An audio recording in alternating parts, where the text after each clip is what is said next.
2 weeks ago, the Ford government announced major changes to OSAP. And boy, I got a deluge of comments from students and from parents.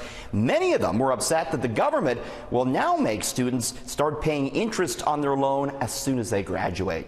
Premier Ford holding his first news conference of the new year, and this is what I wanted to ask him about. Hi, morning, Premier. Richard with 680 News. I don't know that I've ever gotten, Premier, such a big response to a story I've done than when I covered your government's changes to OSAP. Specifically, a lot of people were upset about, and students, about the interest-free grace period going away because, as you know, not a lot of people graduate with a job. I'm wondering, Mr. Premier, would you listen to the students on that and perhaps reverse track on that?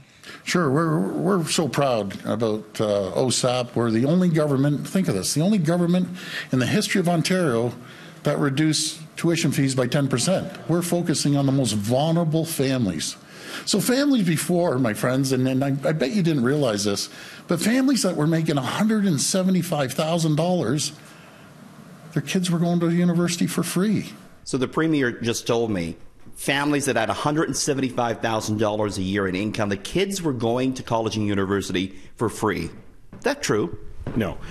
It is true that students at that income level were eligible for grants, and that was an area, I think, where a lot of people were uncomfortable with the program, but those grants were nowhere near equivalent to tuition. I think there was a perception out there that we were getting rid of the grants. We actually aren't. We're increasing the grants. Yeah, that's false. The actual cut to OSAP appears to be in the region of about $700 million.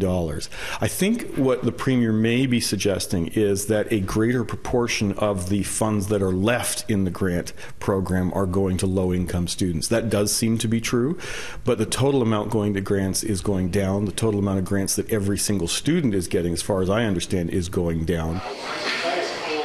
I also wanted to ask Premier Ford about news that the last brewery in Ontario to be selling dollar suds, Etobicoke's Cool Beer Brewing Company, has stopped doing so. Separate subject, but one that's maybe equally as important to college and university students. Buck of Beer doesn't exist in the province anymore, Mr. Premier. The last brewery to produce that has stopped. I was wondering, since you talked a great deal about it during the campaign, how you feel about that. I'm number one, I'm not a drinker, but anyways, that's here and there. But the Buck of Beer, it was a challenge. It was a challenge. We got rid of the regulation.